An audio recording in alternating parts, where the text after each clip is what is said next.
উনি বড়, ওনার কাছে মাফ চাইছি আমি, উনি আমারে মাফ করেছি। ওনারে সেজদা দিয়া মাফ চাইছি, ওনারে রুকু দিয়া মাফ চাইছি, ওনার প্রশংসা করে মাফ চাইছি, ওনার বন্ধুর দুরুদ পড়ে মাফ চাইছি। এত সুন্দরে গুছাইয়া বলছি, আল্লাহর ফিরাইতারছে না, দিছে মাফ করে।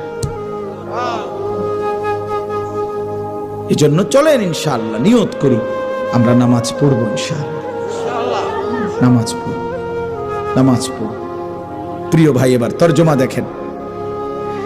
কাল্লা ইদা দুক্কাতিল আরদু দাক্কান দাক্কা। আল্লাহ তাআলা বলে, বান্দা শোনো, যত লাফালাফি করো দুনিয়া নিয়া, এই সহজ কথা মনে রেখো, একদিন তুমিও থাকবা না, একদিন দুনিয়াও থাকবে না।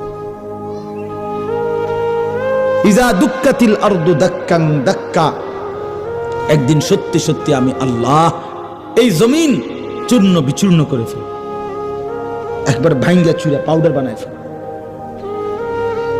ইজা রাজ্জাতিল আরদু রাজ্জা, রেজা রেজা পাউডার পাউডার বানায়, ভাঙ্গা চুরা চূর্ণ বিচূর্ণ করে ফেল। তার মানে পৃথিবী একদিন থাকবে না, হাসরের মাঠ কায়েম হবে, বিচারের একটা ময়দান হবে। আল্লাহ কোরআনে বলছে, ইয়াউমা ইয়াকুমুন নাসু লিরাব্বিল আলামিন, সেই হাসরের মাঠে সমস্ত মানুষ দাঁড়িয়ে থাকবে, দাঁড়িয়ে থাকবে। আর এই অবস্থায়, এই দাঁড়ানো অবস্থায়, ওয়াজা রাব্বুকা, মহান আল্লাহ পাক হাসরের মাঠে কামা ইয়ালিকু বিশানিহি, তার শান অনুপাতে উপস্থিত হবে। ওয়াল মালাকু সাফফান সাফফা, কোটি কোটি ফেরেশতা সারিবদ্ধভাবে চারপাশে দাঁড়ানো থাকবে।